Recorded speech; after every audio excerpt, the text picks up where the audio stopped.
కాంగ్రెస్ పై ఫిర్యాదు చేసేందుకు BRS party ఎంపీల బృందం కాసేపట్లో కేంద్ర ఎన్నికల సంఘాన్ని కలవనుంది.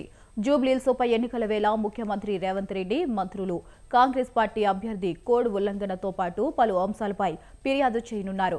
ఇక ఎన్ని ఫిర్యాదులు చేసినా రాష్ట్ర ఎన్నికల సీఈఓ చర్యలు తీసుకోవడం లేదని బీఆర్ఎస్ ఎంపీలు కంప్లైంట్ చేయనున్నారు.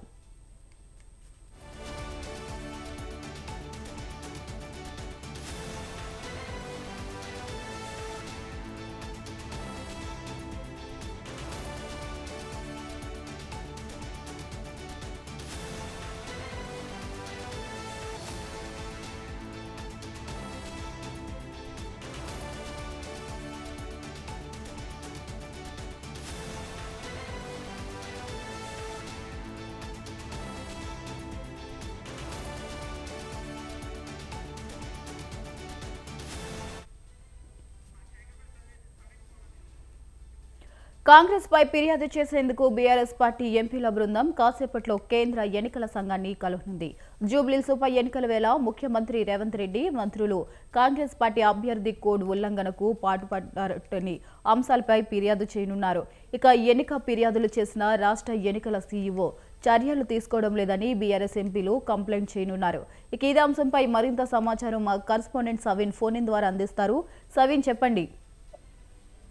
మరి కాసేపట్లో బీఆర్ఎస్ పార్టీ రాజ్యసభ ఎంపీల బృందం కేంద్ర ఎన్నికల సంఘాన్ని కలవబోతుంది. ముఖ్యంగా జూబ్లీహిల్స్ ఉప ఎన్నికల్లో ప్రధానంగా కాంగ్రెస్ సీఎం రేవంత్ రెడ్డితో పాటు కాంగ్రెస్ పార్టీకి సంబంధించిన మంత్రులు, కాంగ్రెస్ అభ్యర్థి నవీన్ యాదవ్ ముఖ్యంగా ఎన్నికల కోడ్ ఉల్లంఘిస్తూ, ఎన్నికల నిబంధనలను ఉల్లంఘిస్తూ మాట్లాడుతున్నప్పటికీ రాష్ట్ర ఎన్నికల ప్రధానాధికారికి ఎన్నిసార్లు ఫిర్యాదులు చేసినా, విజ్ఞప్తులు చేసినా ముఖ్యంగా కాంగ్రెస్ అభ్యర్థి నవీన్ యాదవ్ బెదిరించే విధంగా మాట్లాడినప్పటికీ ఎట్లాంటి చర్యలు రాష్ట్ర ఎన్నికల ప్రధానాధికారి తీసుకోలేదు. దీనిపై కేంద్ర ఎన్నికల సంఘానికి ఫిర్యాదు చేస్తాం. ముఖ్యంగా జూబ్లీహిల్స్ ఉప ఎన్నికలు ప్రశాంతంగా జరగాలంటే కేంద్ర బలగాలతో జూబ్లీహిల్స్ ఉప ఎన్నికలు నిర్వహించాలని టీఆర్ఎస్ పార్టీ నేతలు డిమాండ్ చేస్తున్న పరిస్థితి కనబడుతోంది. ఈ రోజు మాజీ మంత్రి హరీష్ రావు సైతం మీడియా ప్రెస్ లో మాట్లాడుతూ జూబ్లీహిల్స్ ఉప ఎన్నికలను కేంద్ర బలగాలతో జరపాలంటే డిమాండ్ చేస్తున్నట్లుగా స్పష్టం చేశారు. దీంతో జూబ్లీహిల్స్ ఉప ఎన్నికలను కేంద్ర బలగాలతో నిర్వహించడంతో పాటు కోడ్ ఉల్లంఘనకు పాల్పడే విధంగా మాట్లాడుతున్నటువంటి సీఎం, మంత్రులు కాంగ్రెస్ అభ్యర్థిపై చర్యలు తీసుకోవాలి. గతంలో ఇప్పటి వరకు బీఆర్ఎస్ పార్టీ ఎన్నికల ప్రాసెస్ స్టార్ట్ అయినప్పటి నుంచి ఇప్పటి వరకు అనేక సార్లు వందల ఫిర్యాదులు ఇచ్చినప్పటికీ ఇప్పటి వరకు ఎట్లాంటి చర్యలు తీసుకోకపోవడాన్ని బీఆర్ఎస్ పార్టీ తీవ్రంగా తప్పుపడుతోంది. మరోవైపు సీఎం రేవంత్ రెడ్డి జూబ్లీహిల్స్ ఉప ఎన్నికల్లో కాంగ్రెస్ పార్టీకి ఓట్లు వేయకపోతే పథకాలు ఆపివేస్తాము, పథకాలు రద్దు చేస్తామంటూ కూడా సీఎం రేవంత్ రెడ్డి స్వయంగా బహిరంగ సభలో పేర్కొన్నప్పటికీ ఇప్పటి వరకు దానిపై రాష్ట్ర ఎన్నికల ప్రధానాధికారి కావచ్చు, కేంద్ర ఎన్నికల సంఘం ఎట్లాంటి చర్యలు తీసుకోకపోవడంపై కూడా బీఆర్ఎస్ పార్టీ అభ్యంతరం వ్యక్తం చేస్తోంది. అన్ని అంశాలను పరిగణలోకి తీసుకొని కేంద్ర ఎన్నికల సంఘాన్ని బీఆర్ఎస్ రాజ్యసభ పక్ష నేత కేఆర్ సురేష్ రెడ్డి నేతృత్వంలో బీఆర్ఎస్ పార్టీ ఎంపీలు కలిసి కేంద్ర ఎన్నికల సంఘానికి ఫిర్యాదు చేయబోతున్నారు. సవీన్, మరి ఒకవేళ ఎన్నికల సంఘం ఫిర్యాదుని యాక్సెప్ట్ చేసి ఒకవేళ ఉల్లంఘన చేశారని తెలిస్తే కనుక ఎటువంటి చర్యలు తీసుకునే అవకాశం ఉందంటారు? కేవలం మీకు 2 రోజులు మాత్రమే ముఖ్యంగా ఎన్నికల ప్రచారానికి సమయం ఉంది. ఎన్నికల సంఘానికి ఏదైనా ఫిర్యాదులు వెళ్తే వెంటనే చర్యలు తీసుకోవడానికి అవకాశం ఉంటుంది. ఎన్నికల సంఘం ఆ ఫిర్యాదులను పరిశీలించాల్సి ఉంటుంది. పరిశీలించిన తర్వాత వీరు ఈ రకమైన వ్యాఖ్యలు చేశారా లేదా అని ఎన్నికల సంఘం నిర్ధారించుకున్న తర్వాతనే ఎన్నికల సంఘం ఏదైనా యాక్షన్ తీసుకునే అవకాశం ఉంటుంది. కాబట్టి కేవలం 2 రోజుల వరకే సమయం ఉంది. ప్రధానంగా బీఆర్ఎస్ పార్టీ కోడ్ ఉల్లంఘనలకు పాల్పడుతున్న వారిపై చర్యలు తీసుకోవడం లేదనేది ఒక ఫిర్యాదు అయితే, జూబ్లీహిల్స్ ఉప ఎన్నికలను కేంద్ర బలగాలతో బందోబస్తుతో నిర్వహించాలనేది ప్రధానంగా బీఆర్ఎస్ పార్టీ ముందు చెప్తున్నటువంటి డిమాండ్ గా మనకు కనబడుతుంది. దీంతో కేంద్ర ఎన్నికల సంఘం ఎట్లాంటి చర్యలు తీసుకుంటారో చూడాల్సి ఉంది. సవీన్, మరి ఇక్కడ చూసుకున్నట్లయితే మాగంటి సునీతనైతే నిలబెట్టారు. మరి ఆవిడ గెలిచే ఛాన్సెస్ ఉన్నాయా? ఎందుకంటే ఇంకా మనకి ఎలక్షన్ కి 2 రోజులు మాత్రమే టైం ఉంది. మరి బీఆర్ఎస్ కి రెస్పాండ్ ఎలా ఉంది జనాల నుంచి? చూడాలి. సానుభూతి కలిసి వస్తుందనేది సెంటిమెంట్, సానుభూతి కలిసి వస్తుందని బీఆర్ఎస్ పార్టీ భావిస్తోంది. ఎన్నికల ఫలితాల వరకు అంటే ఇంకా 2-3 రోజులు ఎన్నికల టైం ఉంది.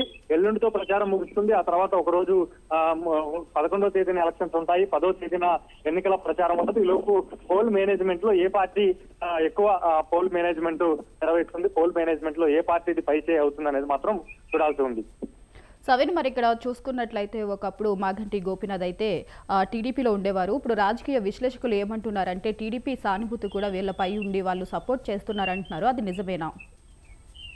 టీడీపీ ఎన్నికల్లో పోటీ చేయట్లేదు, ఎన్నికలకు దూరంగా ఉంది. తెలుగుదేశం పార్టీకి సంబంధించి టీడీపీ అభిమానులు కావచ్చు, టీడీపీ కార్యకర్తలు ఎవరికి ఓట్లు వేస్తారనేది కూడా ప్రధానంగా చర్చ జరుగుతోంది. ముఖ్యంగా జూబ్లీహిల్స్ ఉప ఎన్నికల్లో తెలుగుదేశం పార్టీ తటస్థంగా ఉంది కాబట్టి ఎన్టీఆర్ చుట్టూ కూడా రాజకీయం జరుగుతుంది. ఎన్టీఆర్ విగ్రహాన్ని వెంగళరావు నగర్ డివిజన్ పరిధికి సంబంధించి అమీర్పేటలో ఏర్పాటు చేస్తామంటూ సీఎం రేవంత్ రెడ్డి ఎప్పుడైతే చెప్పారో ఆ తర్వాత బీఆర్ఎస్ పార్టీ కూడా దీనిపై అభ్యంతరం వ్యక్తం చేసింది. ఎన్నికలు వచ్చిన సందర్భంలోనే కాంగ్రెస్ పార్టీకి సీఎం రేవంత్ రెడ్డికి ముఖ్యంగా ఎన్టీఆర్ విగ్రహం గుర్తుకు వచ్చింది. కాంగ్రెస్ పార్టీకి వ్యతిరేకంగా ఎన్టీఆర్ పార్టీ పెట్టారు, కాంగ్రెస్ పార్టీకి వ్యతిరేకంగా ఎన్టీఆర్ పోరాటం చేశారనేది బీఆర్ఎస్ పార్టీ చెప్తూ ఉంది. ఎన్టీఆర్ వీరాభిమానిగా గతంలో కేసీఆర్ ఉన్నారు.